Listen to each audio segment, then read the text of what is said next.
నమస్కారం టీజీ5 news TV వార్తలకు స్వాగతం. ముందుగా వార్తల్లోని ముఖ్యాంశాలు.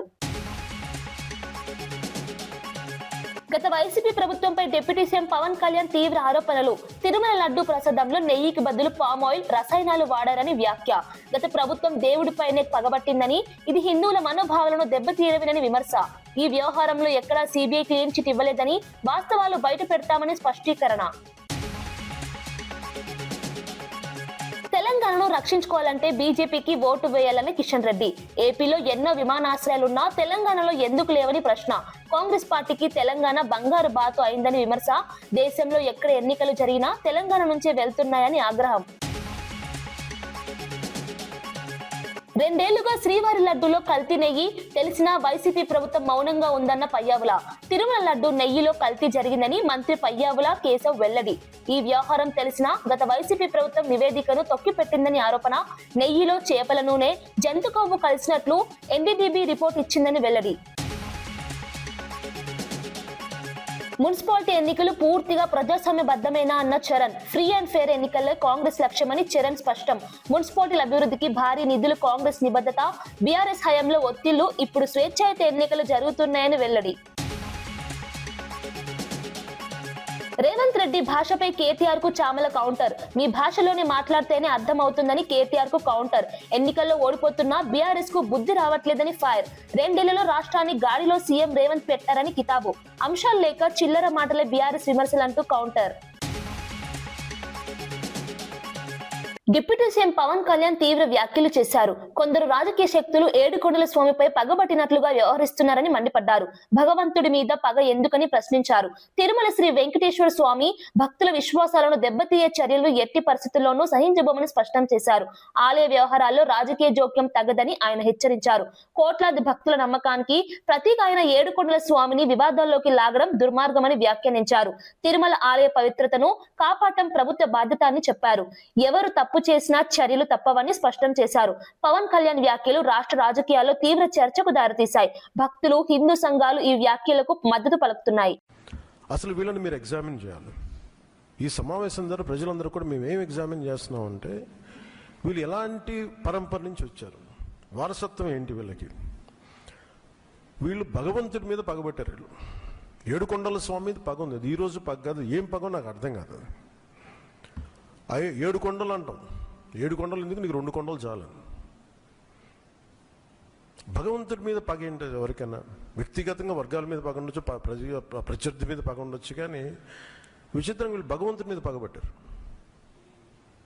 మేము ఆ కోణం నుంచి నాకు అనిపించింది, దీన్ని కరెక్ట్ చేయాలి, ఇది చెప్పాలి. ఇది నేను ఎందుకంటే నేను మాట్లాడేటప్పుడు మేము చాలా ఒళ్ళు దగ్గర పెట్టుకొని మాట్లాడతాం. ఎందుకంటే వీల్ ఫేస్ ద కాన్సిక్వెన్స్ మాకు తెలుసు.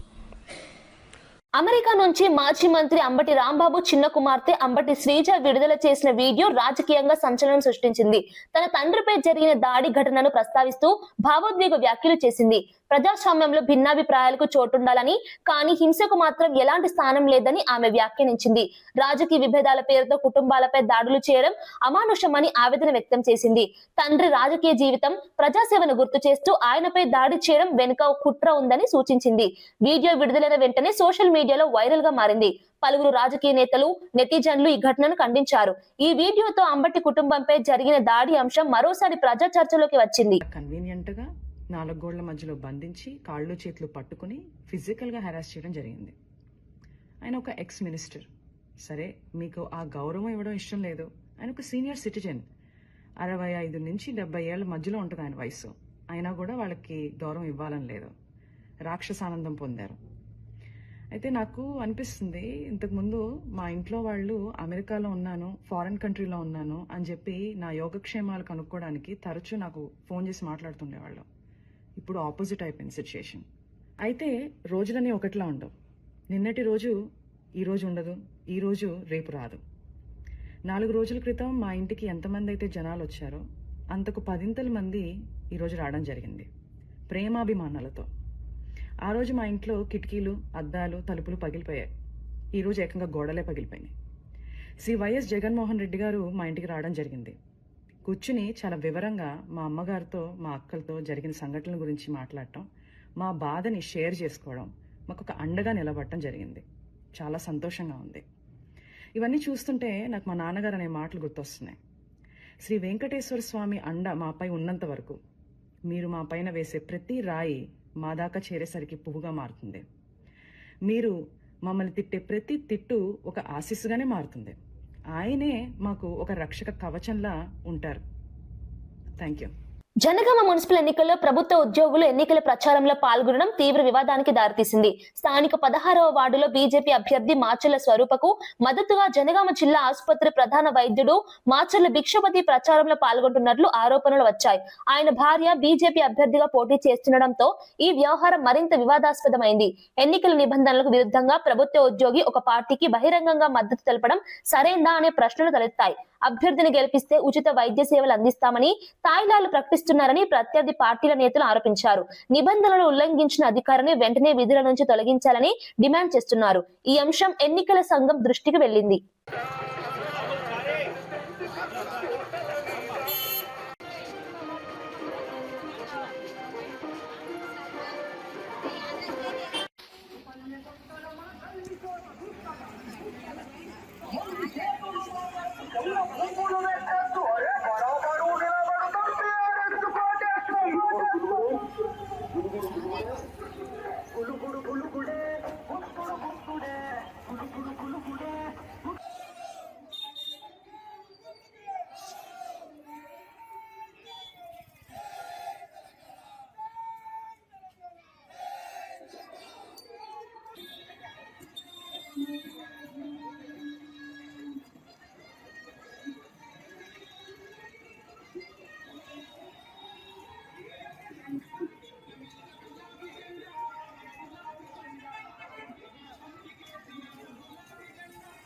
రైతులకు ఎరువుల బస్తాలు కూడా అందించలేని సీఎం రేవంత్ రెడ్డి కేసీఆర్ ను విమర్శించడం సరికాదని మాజీ మంత్రి ఎమ్మెల్యే హరీష్ రావు మండిపడ్డారు.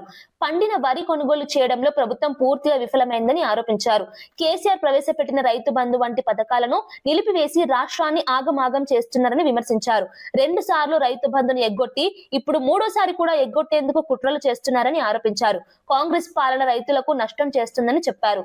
తెలంగాణను ఈ కాంగ్రెస్ దద్దమ్మల నుంచి కాపాడుకోవాలంటే మున్సిపల్ ఎన్నికల్లో కారు గుర్తుకే ఓటేయాలని పిలుపునిచ్చారు. హరీష్ రావు వ్యాఖ్యలు రాజకీయ వాతావరణాన్ని మరింత వేడెక్కించాయి. నాట్లు పడే కలుపు తీస్తే మందు కూడా వేస్తే ఇంకా రైతు బంధు పడకపోయా. ఇది మోసం కాదా? మందు సంచులకు కూడా రైతు బంధు అందదా? నేను అంటున్నా రేవంత్ రెడ్డి, ఇప్పటికి 2 రైతు బంధులు ఎగ్గొట్టినావు నువ్వు, ఇది 3వది. మేము ఎలక్షన్ కమిషన్ కు లెటర్ ఇస్తాం, మాకే అబ్జెక్షన్ లేదు. ఎగ్గొట్టిన 2 రైతు బంధులు ఇప్పటి రైతు బంధు వెంటనే వేయాలని చెప్పి మేము రేవంత్ రెడ్డి డిమాండ్ చేస్తా ఉన్నాం. బిడ్డ 11వ తారీఖులోగా రైతు బంధు వేయలేదనుకో, నీ కాంగ్రెస్ పార్టీని నిన్ను సీరిసింత గట్టరు మా రైతులు అని చెప్పి హెచ్చరిస్తా ఉన్నా.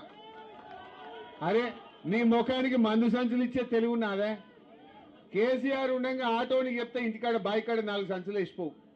ఇప్పుడు లైన్లో పొద్దుగాల పోయి నిలబట్టే కూడా ఒక్క సంచి దొరుకుతుందా చెల్లె?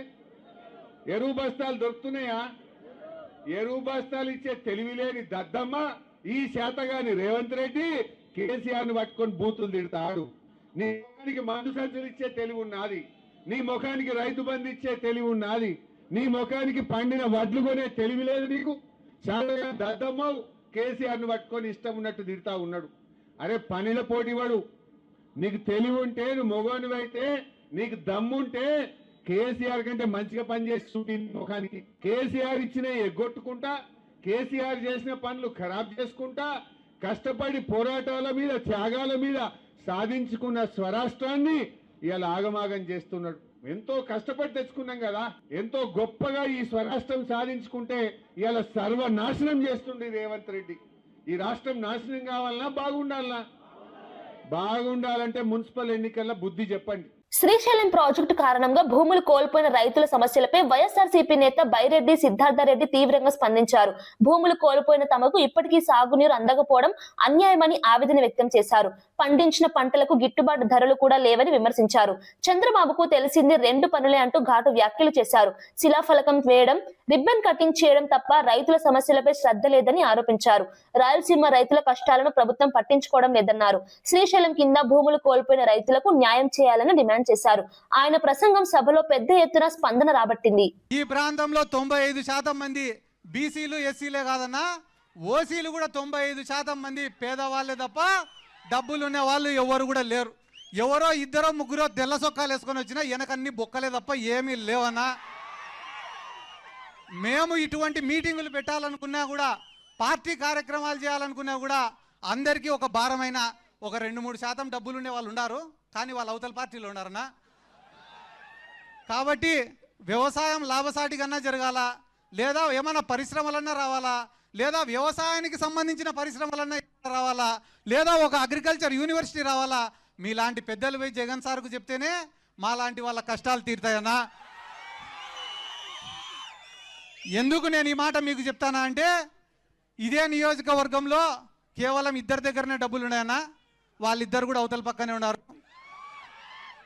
వాళ్ళకేంలే, నేను ఏడైనా కనిపిస్తే నా మీద విమర్శలు చేయడం తప్ప వేరేదేం చేత కాదు. కాబట్టి నా సిన్సియర్ రిక్వెస్ట్ అన్న, మీరే జగన్ సార్ దగ్గరికి తీసుకుపోవాలా. ఈ నందికొట్కూరు నియోజకవర్గం అంటే నిజంగానే చెప్తానన్నా, ఏవో 2-3 తప్పిదాల వల్ల ఓడిపోయినాం తప్ప వైఎస్ఆర్ కాంగ్రెస్ పార్టీకి కంచుకోటన్న మా నందికొట్కూరు నియోజకవర్గం.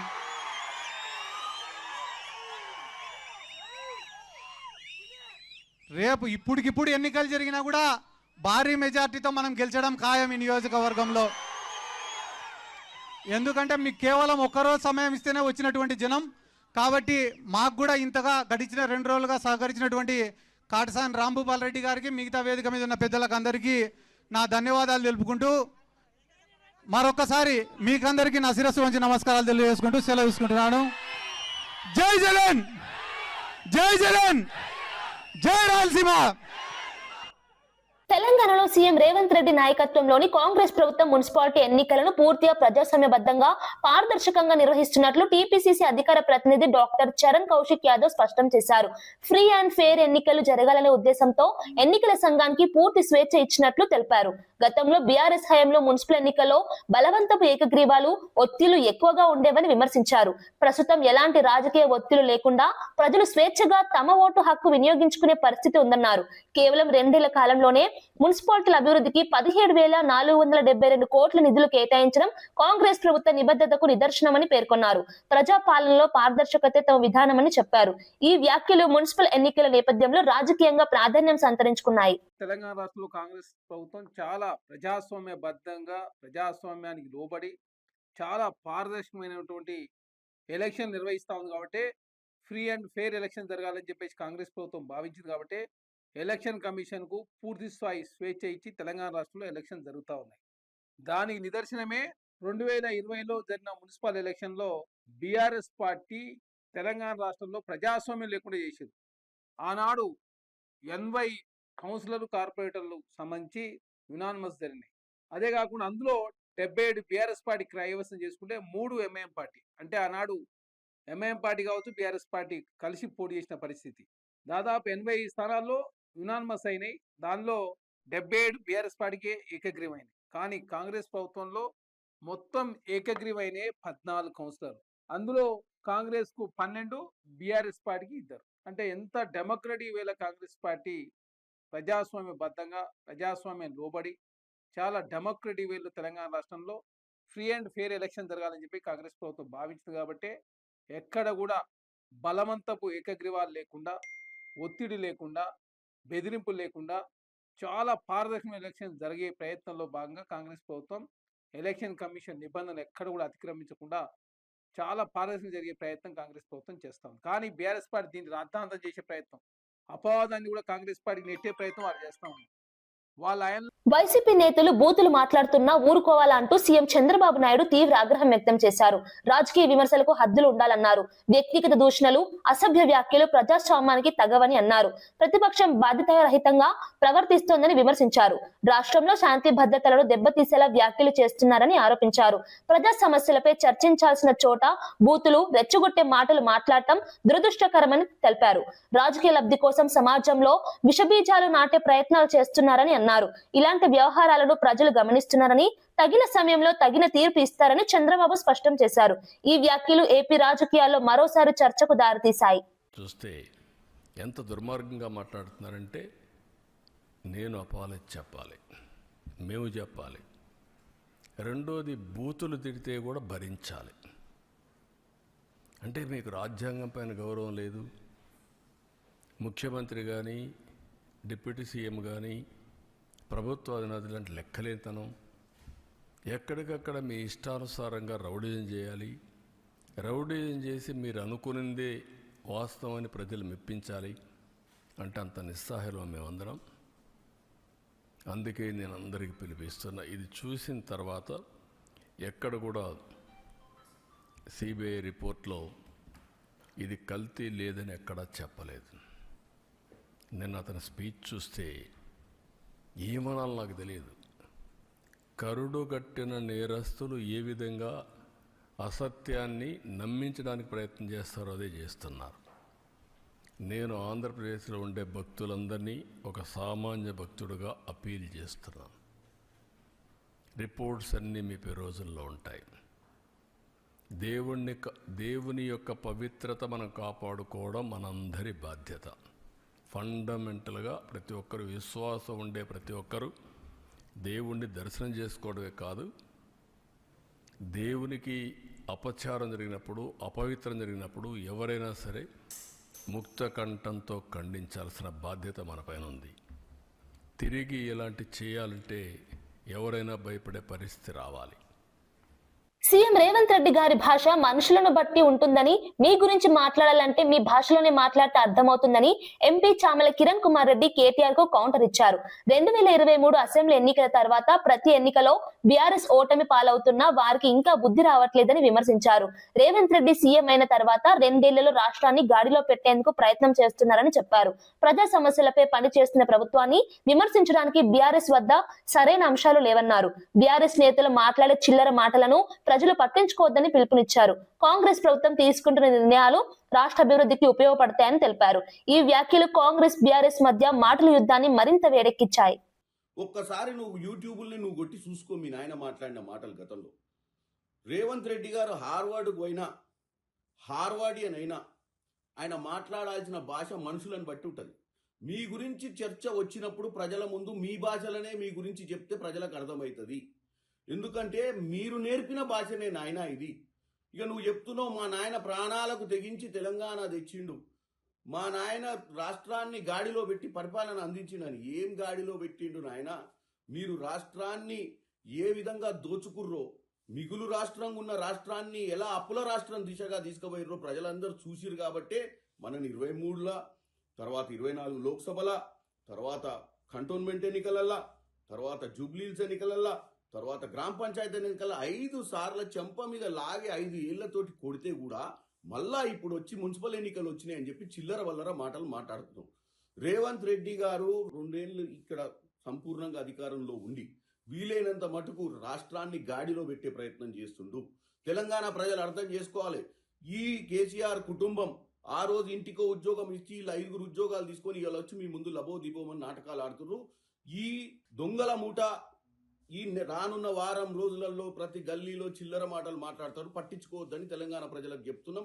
మేము మా మీద నమ్మకం పెట్టుకొని మీరు మమ్మల్ని గెలిపించిర్రు. మున్సిపల్ పోల్స్లలో కూడా మీరు గెలిపియండి. ఎందుకంటే పంచాయతీలో గెలిపించిర్రు, పార్లమెంటుకు మమ్మల్ని పంపించిర్రు, వాళ్ళ గుండు సున్నా ఇచ్చిర్రు. ఈరోజు మా బాధ్యత, మేము సక్రమంగా పరిపాలించాలంటే మీ నమ్మకం మా మీద కావాలి. నిజంగానే 5 ఏళ్ల తర్వాత మేమేమి చేయలేని పరిస్థితి వస్తే మీరే న్యాయ నిర్ణేతలు, అంతే తప్ప వీళ్ళు రాత్రి పగలు ట్విట్టర్లలో టిల్లుగాళ్ళు పెడితే. విశాఖపట్నం డివిజన్ పరిధిలోని నోటిఫైడ్ బార్ అండ్ రెస్టారెంట్లకు సంబంధించిన లైసెన్స్ల లాటరీ ప్రక్రియను జాయింట్ కలెక్టర్ గొబ్బిల విద్యాధరి స్వయంగా పర్యవేక్షించారు. పారదర్శకంగా లాటరీ నిర్వహించేందుకు అన్ని ఏర్పాట్లు చేసినట్లు అధికారులు తెలిపారు. లైసెన్స్ల కేటాయింపులో ఎలాంటి అవకతవకలకు తావు లేకుండా కఠిన చర్యలు తీసుకున్నామని వెల్లడించారు. లాటరీ ప్రక్రియను వీడియో రికార్డింగ్ ద్వారా పర్యవేక్షించారు. అర్హులైన దరఖాస్తుదారులకు మాత్రమే లైసెన్స్లు దక్కేలా నిబంధనలు పాటించామని చెప్పారు. ఈ ప్రక్రియపై దరఖాస్తుదారులో ఆసక్తి నెలకొంది. మద్యం విధానంలో పారదర్శకత తీసుకురావడమే ప్రభుత్వ లక్ష్యమని అధికారులు స్పష్టం చేశారు. ఈ లాటరీ ప్రక్రియ ఎలాంటి వివాదాలు లేకుండా పూర్తయినట్లు సమాచారం. అందరికీ నమస్కారం. ఈరోజు విశాఖపట్నం డివిజన్లో మనము దగ్గర 52 నోటిఫైడ్ బార్ అండ్ రెస్టారెంట్స్ అంటే 2B బార్స్కి మనకి ఈరోజు డ్రా తీయడం జరిగింది. 52 2B బార్స్ అండ్ రెస్టారెంట్స్కి కాను మనకి 27 2B బార్స్ అండ్ రెస్టారెంట్స్కి అప్లికెంట్స్ వచ్చాయి. ఆ 27లో కూడా చూసుకుంటే ఒక 3 బార్స్ అండ్ రెస్టారెంట్స్కి మనకి డిఫరెంట్ అప్లికెంట్స్ వచ్చారు and remaining all we have same applicants. So media సమక్షంలో అందరి సమక్షంలో ఈరోజు డ్రా తీయడం జరిగింది. డ్రా తీసి ఎవరైతే ఫస్ట్గా సెలెక్ట్ చేసి ఉంటామో వాళ్ళు ఈరోజు ఈవినింగ్ లోపు 18.5 lakhs అన్నది వాళ్ళు పే చేయాలి security deposit. Once they pay మనం ప్రొవిజనల్ లైసెన్స్ ఇష్యూ చేస్తాము. ఇది కాకుండా ప్రతి ఒక్క షాప్కి కూడాను R1 R2 మనం డిజిగ్నేట్ చేశాము. ఇన్ కేస్ సెలెక్ట్ అయిన అప్లికెంట్ కనుక విత్డ్రా అయితే next we'll go for R1 and R2. So ఎవరైతే మనం ప్రొవిజనల్ లైసెన్స్ ఇస్తామో they have to get the stock immediately and they should start the operations in premises which are agreed by the rule and law. So ఎక్కడ rules and laws చెప్పిన ప్రకారమే ఆ ప్రిమిసెస్లో చేయాలి, ఎక్కడ పడితే అక్కడ చేయడానికి లేదు. That also we'll be following it up in the next 1 month. So we'll be all visiting, వీళ్ళు ఎక్కడెక్కడ షాప్స్ పెట్టి ఎక్కడ సేల్ చేస్తున్నారు అన్నది కూడా ఖచ్చితంగా ప్రాపర్గా మానిటర్ చేయడం జరుగుతుంది. And within 6 installments they have to pay the full license fee, and second year third year ki 10% hike తో వాళ్ళు 83 and 90 lakhs pay చేయాల్సి వస్తుంది. Any deviation from the rule will be taken very seriously and department will take very strict action. Telangana Congress party దేశానికి బంగారు బాతులా మారిందని కేంద్ర మంత్రి కిషన్ రెడ్డి తీవ్ర ఆరోపణలు చేశారు. దేశంలో ఎక్కడ ఎన్నికలు జరిగినా నిధులు తెలంగాణ నుంచే వెళ్తున్నాయని విమర్శించారు. సేవ్ తెలంగాణ పేరుతో బీజేపీ ఏర్పాటు చేసిన పవర్ పాయింట్ ప్రెజెంటేషన్ కార్యక్రమంలో పాల్గొన్న ఆయన ప్రభుత్వాల పనితీరుపై మండిపడ్డారు. కాంగ్రెస్ పాలనలో ప్రజాధనం దుర్వినియోగం జరుగుతోందని ఆరోపించారు. ఎన్నికల కోసం రాష్ట్ర వనరులను వాడుకుంటున్నారని విమర్శించారు. తెలంగాణ ప్రజల సొమ్ము ఇతర రాష్ట్రాల ఎన్నికలకు ఖర్చు చేస్తున్నారని ఆరోపించారు. ఈ విషయాలపై ప్రజలు అప్రమత్తంగా ఉండాలని పిలుపునిచ్చారు. హైదరాబాద్ లో ఒకటే మాత్రం, మరి బీఆర్ఎస్ పార్టీ 10 సంవత్సరాలు ఏం చేసింది? ఈ రోజు పరిస్థితి ఏ రకంగా ఉందంటే, నేను ఇప్పుడే పాదయాత్ర చేసి వస్తున్నాను. ఒక రిటైర్మెంట్ ఆఫీసర్ నా దగ్గరకు వచ్చి అడుగుతా ఉన్నాడు, నరసింహ బస్తీ నల్లకుంటలో, సార్ నా రిటైర్మెంట్ బెనిఫిట్స్ ఏందని. రిటైర్ అయినటువంటి ఉద్యోగస్తులకు సంబంధించినటువంటి రిటైర్మెంట్ బెనిఫిట్స్ కూడా ఈరోజు ఇవ్వలేనటువంటి పరిస్థితి. పిఆర్సీ అడ్రస్ లేదు. మరి ఏది ప్రజా ప్రభుత్వమో, ఎవరిది పనిచేసే ప్రభుత్వమో ముఖ్యమంత్రి గారు చెప్పాలి. ఈరోజు విశ్వవిద్యాలయాల భూములు ఏ రకంగా కొల్లగొట్టే ప్రయత్నం చేసిందో మీరు స్వయంగా చూశారు. అది సెంట్రల్ యూనివర్సిటీ కావచ్చు, మౌలానా ఆజాద్ విశ్వవిద్యాలయానికి సంబంధించినటువంటి భూములు కావచ్చు, భవిష్యత్తు తరాల కోసం పెట్టినటువంటి అనేక భూములను అంగట్లో పెట్టి కూర్చుందో మనం చూస్తా ఉన్నాం. రాయలసీమను పాలించిన సమయంలో పూర్తిగా నిర్లక్ష్యం చేసి ఇప్పుడు దీక్షల పేరుతో వైసీపీ డ్రామాలు చేస్తుందని మంత్రి బీసీ జనార్దన్ రెడ్డి తీవ్రంగా మండిపడ్డారు. వైసీపీ ప్రభుత్వ హయాంలో రాయలసీమకు కనీస మౌలిక సదుపాయాలు కూడా కల్పించలేదని విమర్శించారు. ప్రాజెక్టులు పూర్తిగా చేయకుండా, పరిశ్రమలు తీసుకురాకుండా ప్రజలను మోసం చేశారని ఆరోపించారు. ఇప్పుడు అధికారంలో లేనప్పుడు దీక్షలు, ఆందోళనల పేరుతో ప్రజల్లో భావోద్వేగాలు రెచ్చగొట్టే ప్రయత్నం చేస్తున్నారని అన్నారు. రాయలసీమ ప్రజలు అన్ని విషయాలు గుర్తించుకున్నారని, గత పాలనలో జరిగిన అన్యాయాలను మర్చిపోలేదని స్పష్టం చేశారు. ప్రజలను మభ్యపెట్టే ప్రయత్నాలు ఇక ఫలించవని చెప్పారు. అభివృద్ధి చేసే ఉద్దేశం లేని వారు దీక్షల పేరుతో రాజకీయాలు చేస్తున్నారని వ్యాఖ్యానించారు. ఈ వ్యాఖ్యలు ఏపీ రాజకీయాల్లో చర్చనీయాంశంగా మారాయి. చేసిన ప్రాజెక్టుల మీద డిబేట్ పెట్టడానికి కానీ చర్చ జరగడానికి కూడా ఎప్పటికైనా సిద్ధంగా ఉన్నామని కూడా తెలియజేస్తా ఉన్నాము. 2021లో ఆగిపోయిన లిఫ్ట్ నిర్మాణాలకు 4 ఏళ్లలో అనుమతులకు ఎందుకు సాధించలేకపోయారు? అనేక మార్లు జగన్ సీఎం హోదాలో ప్రధానమంత్రి మోడీ గారిని కలిసించారు. మీరు అన్నిసార్లు కలిసినా ఎప్పుడైనా ఈ యొక్క రాయలసీమ అభివృద్ధికి కానీ, రాయలసీమకు సంబంధించిన ప్రాజెక్టులు కానీ, అదేవిధంగా హార్టికల్చర్కు కానీ, ఇన్ఫ్రాస్ట్రక్చర్ గురించి కానీ, అదేవిధంగా ఇండస్ట్రీస్ గురించి ఏ రోజైనా మీరు మాట్లాడారా? నాడు అధికారంలో ఉన్నప్పుడు కేసీఆర్తో స్నేహితం చేశావు. ఆ రోజు జలదీక్ష చేశావు కర్నూలులో కాళేశ్వరానికి వ్యతిరేకంగా. మళ్ళీ అదే కాళేశ్వరం దానికి సంబంధించి మళ్ళీ మీరు సపోర్ట్ చేయలేదా అని అడుగుతా ఉన్నాను.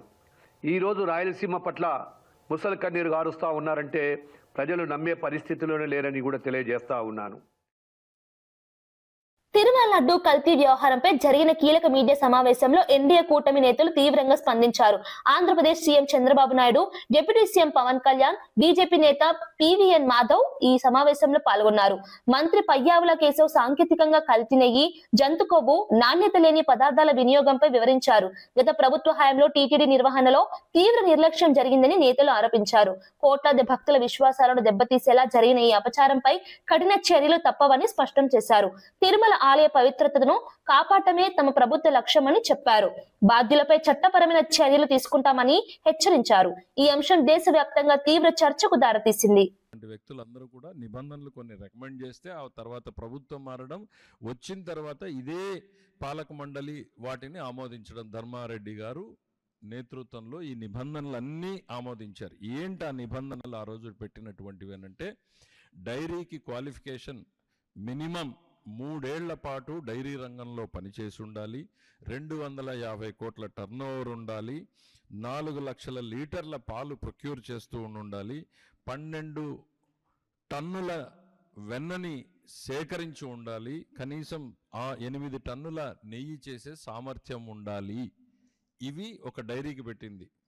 దీంతో బలమైనటువంటివి, నాణ్యమైనటువంటి సంస్థలు మాత్రమే వస్తాయని కరెక్ట్గా 5 నెలలు తిరక్కముందే ఈ కంపెనీలన్నింటినీ అవకాశం కల్పించాలి. ఈ నెగోషియేషన్ ఒకవైపు నడుస్తూ ఉంది ప్యారలల్గా. సుబ్బారెడ్డి గారి పిఏ ఒకవైపు నెగోషియేషన్ చేస్తూ ఉన్నాడు.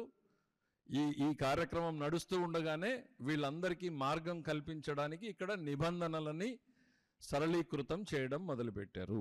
ఏం చేశారు అంటే, కాన్స్పిరసీ కళ్ళ ముందు కనపడుతుంది. అక్కడ నెగోషియేషన్ నడుస్తుంది, కఠినమైన నిబంధనలు ఉన్నాయి. ఆ నిబంధనల ప్రకారం వాళ్ళు రాలేరు కాబట్టి వాళ్ళని ఇక్కడికి తీసుకురావడం కోసం నిబంధనల మార్పు చేశారు. ఏం చేశారు? 3 సంవత్సరాల నుంచి 1 సంవత్సరం అనుభవం ఉంటే చాలు అని చెప్పారు. 150 కోట్ల టర్నోవర్ ఉంటే చాలు అని చెప్పారు. 4 లక్షల లీటర్ల పాలు సేకరించే సామర్థ్యం ఉండాలి, సేకరించి ఉండాలి అన్న నిబంధనని పూర్తిగా తీసేశారు. అంటే పాలు లేకుండా నెయ్యి చేసే విధానాన్ని వీళ్ళు మార్గం సుగమం చేశారు. ఆ తర్వాత ఈ 12 లక్షల టన్నుల వెన్న సేకరణ అనేదాన్ని పూర్తిగా తీసి 3 టన్నులు చేశారు. నెయ్యి చేసే సామర్థ్యం మొత్తం తీసేశారు. అసలు ఈ నిబంధనల మార్పుతోనే ఈ మొత్తం కాన్స్పిరసీ నడిచింది. ఒకవైపు నెగోషియేషను, మరోవైపు నిబంధనలను మార్చేటువంటి కుట్ర. మార్చి ఆ పాత్రదారులు వచ్చారు. వచ్చిన తర్వాత ఏం జరిగిందో మనం కళ్ళ ముందు చూసాం. పామాయిల్, కర్నల్ ఆయిల్ని పెట్టి వీళ్ళందరూ సరఫరా చేయడం. ఆ వైష్ణవి డైరీ అనేటువంటిది మనకి చదివితే అర్థమయ్యేది ఏంటంటే, బోలే బాబా రాలేడు కాబట్టి ఆ ఏఆర్ డైరీ మిగిలిన డైరీల్ని మాట్లాడుకున్నప్పుడు అది సిక్ డైరీ ఒక యూనిట్ అయితే దాదాపు మూతపడిపోయినటువంటి యూనిట్. వాళ్ళందరూ మళ్ళీ ఫేక్ డాక్యుమెంట్స్, తమకు అనుభవం ఉన్నట్టు బోలే బాబా డైరీ ఫేక్ డాక్యుమెంట్స్ క్రియేట్ చేస్తుంది. ఇక్కడికి వచ్చినటువంటి సీమకు ద్రోహం చేసిన జగన్ ఇప్పుడు మొసలి కన్నీరు కార్చడం హాస్యాస్పదమని కాంగ్రెస్ సీనియర్ నేత తులసిరెడ్డి తీవ్ర ఆగ్రహం వ్యక్తం చేశారు. వైసీపీ పాలనలో రాయలసీమ అభివృద్ధి పూర్తిగా నిర్లక్ష్యం చేయబడిందని విమర్శించారు. నీటి ప్రాజెక్టులు, పరిశ్రమలు, ఉపాధి అవకాశాల విషయంలో ప్రజలను మోసం చేశారని ఆరోపించారు. అధికారంలో ఉన్నప్పుడు సీమ ప్రజల కష్టాలు పట్టించుకుని జగన్ ఇప్పుడు దీక్షలు, పర్యటనల పేరుతో రాజకీయ లబ్ధి పొందాలని చూస్తున్నారని అన్నారు. రాయలసీమ ప్రజలు గత 5 ఏళ్ల పాలనను మర్చిపోలేదని స్పష్టం చేశారు. అభివృద్ధి చేయని వారు ఇప్పుడు బాధ్యతగా మాట్లాడటం అర్ధరహితమని వ్యాఖ్యానించారు. సీమ ప్రజలు ఈ రాజకీయ నాటకాలను తిప్పికొడతారని తులసిరెడ్డి అన్నారు. ఈ వ్యాఖ్యలు ఏపీ రాజకీయాల్లో చర్చకు దారితీశాయి. ఇది చాలా విడ్డూరంగా ఉంది. జగన్మోహన్ రెడ్డి ముఖ్యమంత్రిగా ఉన్నప్పుడే జాతీయ హరిత ట్రిబ్యునల్ 2021 జూలై 7న రాయలసీమ లిఫ్ట్ ఇరిగేషన్ ప్రాజెక్టుకు పర్యావరణ అనుమతులు లేవని, దాని పనులు చేయవద్దని స్టే విధించింది. తర్వాత 3 ఏళ్ల పాటు వీళ్ళే అధికారంలో ఉన్నారు. మరి ఆ 3 ఏళ్ల కాలంలో గ్రీన్ ట్రిబ్యునల్ విధించినటువంటి ఆ స్టేను ఎందుకు వెకేట్ చేయించలేకపోయారు? వాళ్ళు ఇప్పుడు తగుదునమ్మా అంటూ ఏదో రాయలసీమ ఉద్ధారకులైనట్లు ఈరోజు రాయలసీమ లిఫ్ట్ ఇరిగేషన్ కోసము పోతిరెడ్డిపాడు దగ్గర నిరసన సభ పెడతారట. రాష్ట్రంలో ఎప్పుడు ఎన్నికలు వచ్చినా సీఎం రేవంత్ రెడ్డి ఎన్నికల నిబంధనలను తుంగలో తొక్కుతున్నారని తెలంగాణ జాగృతి సీనియర్ నాయకుడు సయ్యద్ ఇస్మాయిల్ ఆరోపించారు. ప్రజాధనాన్ని, అధికారాన్ని దుర్వినియోగం చేస్తూ ఓటర్లను మభ్యపెట్టే ప్రయత్నం చేస్తున్నారని విమర్శించారు. ప్రభుత్వ యంత్రాంగాన్ని ఎన్నికల కోసం ఉపయోగించుకోవడం ప్రజాస్వామ్య విరుద్ధమని అన్నారు. సీఎం హోదాలో ఉండి నియమాలను అతిక్రమించడం తీవ్రమైన అంశమని పేర్కొన్నారు. ఈ వ్యవహారంపై ఎన్నికల సంఘం వెంటనే చర్యలు తీసుకోవాలని డిమాండ్ చేశారు. సమాన అవకాశాలు కల్పించాల్సిన ఎన్నికల సమయంలో అధికార పార్టీకి అనుకూలంగా వ్యవహరించడం సరికాదని అన్నారు. ప్రజాస్వామ్యాన్ని కాపాడాలంటే నిబంధనలు ఖచ్చితంగా అమలు కావాలని పిలుపునిచ్చారు. ఈ డిమాండ్ రాజకీయంగా ప్రాధాన్యం సంతరించుకుంది.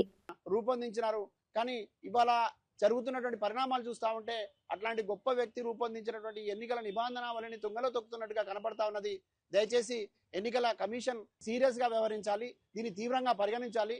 గత సర్పంచ్ ఎన్నికల సందర్భంలో కూడా ముఖ్యమంత్రి గారు అధికార దుర్వినియోగాలు పాల్పడ్డారు, ఓటర్లను ప్రభావితం చేసినారు. వాటికి సంబంధించినటువంటి సాక్ష్యాలు, ఆధారాలను మా అధ్యక్షురాలు కల్వకుంట్ల కవిత గారు స్వయంగా ముఖ్య ఎన్నికల అధికారి గారిని కలిసి మరి చూపించి వెళ్ళారు. అయినా ఇవాళ ఫలితం కనపడడం లేదు. ఇదంతా చూస్తూ ఉంటే ప్రభుత్వం కనుసరణలో ఎన్నికలు జరగకూడదు, ఎన్నికల కమిషన్ కనుసరణలో ఎన్నికలు జరగాల్సిన అవసరం ఉన్నది. ప్రజలను మభ్యపెట్టేటటువంటి వారిపైన చర్యలు తీసుకోవాల్సి ఉన్నది. బాధ్యతాయుతమైనటువంటి ముఖ్యమంత్రి బాధ్యతలను విస్మరించి వ్యవహరిస్తున్న తీరు ఇవాళ మొత్తం యావత్ ప్రజానికం తప్పుపడతా ఉన్నది. కేవలం రాజకీయాలకు మాత్రమే కాకుండా ప్రజాోపకారంగా రాష్ట్ర ముఖ్యమంత్రి పనితీరు ఉండాలి, ప్రభుత్వ పనితీరు ఉండాలి, అధికారుల పనితీరు ఉండాలి. కానీ దురదృష్టవశాత్తు ఇవాళ ప్రజలను మభ్యపెట్టే విధంగా, ప్రజల్ని పదే పదే ప్రభావితం చేసే విధంగా జరుగుతున్న తీరుని మేము వ్యతిరేకిస్తా ఉన్నాం. మరీ ముఖ్యంగా రేవంత్ రెడ్డి గారికి ఒక మాట చెప్పదలుచుకున్నాం. మీరు ఎన్నికలకు వెళ్ళవచ్చు, ప్రచారం చేయవచ్చు, కానీ కాంగ్రెస్ పార్టీ సభల ద్వారా మీరు ఎన్నికలకు వెళ్తే బాగుంటది. కానీ ముఖ్యమంత్రి హోదాలో వెళ్ళి నిబంధనలకి వ్యతిరేకంగా వ్యవహరిస్తా ఉంటే ఇక మీరు ఏ రకమైనటువంటి సంకేతాలు ఈ రాష్ట్రంలో ఉన్నటువంటి రాజకీయ నాయకులకు ఇస్తున్నారు, ప్రజలకు ఇస్తున్నారు అనేది అర్థం చేసుకోవాలని కోరుతూ, ముమ్మాటికి రేవంత్ రెడ్డి చేసినటువంటి తప్పిదాలపైన తప్పకుండా ఎన్నికల కమిషన్ చర్య తీసుకోవాలని మాత్రమే బలంగా డిమాండ్ చేస్తా ఉన్నాం. వైసీపీ నాయకులు ఏం చేశారని పోతిరెడ్డిపాడు ప్రాజెక్టును సందర్శిస్తారని ప్రభుత్వ విప్ రాయదుర్గం ఎమ్మెల్యే కాలువ శ్రీనివాసులు తీవ్ర ఆగ్రహం వ్యక్తం చేశారు. వైసీపీ పాలనలో ఈ ప్రాజెక్టుకు నిధులు కేటాయించకుండా ప్రజలను మోసం చేశారని ఆరోపించారు. ప్రాజెక్టు పనులు ముందుకు సాగకుండా అడ్డంకులు సృష్టించిన వారు ఇప్పుడు రాజకీయ డ్రామాల కోసం పర్యటనలు చేస్తున్నారని విమర్శించారు. రైతుల సమస్యలపై నిజమైన చిత్తశుద్ధి ఉంటే అధికారంలో ఉన్నప్పుడే చర్యలు తీసుకోవాల్సిందని అన్నారు. ప్రస్తుతం కూటమి ప్రభుత్వం ప్రాజెక్టుల పూర్తి కోసం ప్రయత్నాలు చేస్తోందని చెప్పారు. అభివృద్ధిని అడ్డుకునే రాజకీయాలు ప్రజలు సహించరని హెచ్చరించారు. ఏం చేశామని పెడతారని నేను అడుగుతా ఉన్నా. రాయలసీమ లిఫ్ట్ ఇరిగేషన్ అనే ఒక కార్యక్రమాన్ని ప్రారంభం చేయకముందే 100 కోట్లు జగన్మోహన్ రెడ్డి తినేశాడని పెడతారా? దానికి ఎలాంటి అనుమతులు తీసుకోకుండా ప్రజాధనాన్ని దోచుకోవడానికి రాయలసీమను సాకుగా చూపించినాడు మా జగన్మోహన్ రెడ్డి అని చెప్పుకోవడానికి రాయలసీమ లిఫ్ట్ ఇరిగేషన్ని మీరు మాట్లాడతారా అని అడుగుతా ఉన్నారు వైసీపీ నాయకులు. 2020లోనే నేషనల్ గ్రీన్ ట్రిబ్యునల్ స్పష్టంగా ఆదేశాలు ఇచ్చిన, అభ్యంతరాలు చెప్పినా, ఆపేసినా మరి 24 వరకు ఏం చేశారని అడుగుతా ఉన్నా. వార్తలు ముగించే ముందు ముఖ్యాంశాలు మరోసారి. గత వైసీపీ ప్రభుత్వంపై డిప్యూటీ సీఎం పవన్ కళ్యాణ్ తీవ్ర ఆరోపణలు. తిరుమల లడ్డు ప్రసాదంలో నెయ్యికి బదులు పామ్ ఆయిల్, రసాయనాలు వాడారని వ్యాఖ్య. గత ప్రభుత్వం దేవుడిపైనే పగబట్టిందని, ఇది హిందువుల మనోభావాలను దెబ్బతీయడమేనని విమర్శ. ఈ వ్యవహారంలో ఎక్కడా సిబిఐ క్లీన్ చిట్ ఇవ్వలేదని, వాస్తవాలు బయట పెడతామని స్పష్టీకరణ. తెలంగాణను రక్షించుకోవాలంటే బీజేపీకి ఓటు వేయాలని కిషన్ రెడ్డి. ఏపీలో ఎన్నో విమానాశ్రయాలున్నా తెలంగాణలో ఎందుకు లేవని ప్రశ్న. కాంగ్రెస్ పార్టీకి తెలంగాణ బంగారు బాతు అయిందని విమర్శ. దేశంలో ఎక్కడ ఎన్నికలు జరిగినా తెలంగాణ నుంచే వెళ్తున్నాయని ఆగ్రహం. 2 ఏళ్లుగా శ్రీవారి లడ్డూలో కల్తీ నెయ్యి తెలిసినా వైసీపీ ప్రభుత్వం మౌనంగా ఉందన్న పయ్యావుల. తిరుమల లడ్డు నెయ్యిలో కల్తీ జరిగిందని మంత్రి పయ్యావుల కేశవ్ వెల్లడి. ఈ వ్యవహారం తెలిసినా గత వైసీపీ ప్రభుత్వం నివేదికను తొక్కిపెట్టిందని ఆరోపణ. నెయ్యిలో చేపల నూనె, జంతు కొవ్వు కలిసినట్లు ఎన్డీడీబీ రిపోర్ట్ ఇచ్చిందని వెల్లడి. మున్సిపాలిటీ ఎన్నికలు పూర్తిగా ప్రజాస్వామ్యబద్ధమేనా అన్న చరణ్. ఫ్రీ అండ్ ఫేర్ ఎన్నికల్లో కాంగ్రెస్ లక్ష్యమని చరణ్ స్పష్టం. మున్సిపాలిటీల అభివృద్ధికి భారీ నిధులు కాంగ్రెస్ నిబద్ధత. బీఆర్ఎస్ హయాంలో ఒత్తిళ్లు, ఇప్పుడు స్వేచ్ఛాయుత ఎన్నికలు జరుగుతున్నాయని వెల్లడి. రేవంత్ రెడ్డి భాషపై కేటీఆర్ కు చామల కౌంటర్. మీ భాషలోనే మాట్లాడితేనే అర్థమవుతుందని కేటీఆర్ కు కౌంటర్. ఎన్నికల్లో ఓడిపోతున్నా బీఆర్ఎస్ కు బుద్ధి రావట్లేదని ఫైర్. 2 ఏళ్లలో రాష్ట్రాన్ని గాడిలో సీఎం రేవంత్ పెట్టారని కితాబు. అంశాలు లేక చిల్లర మాటలే బీఆర్ఎస్ విమర్శలంటూ కౌంటర్. ఇవి ఈనాటి వార్తా విశేషాలు. మరో బులెటిన్ లో మళ్ళీ కలుద్దాం. నమస్కారం.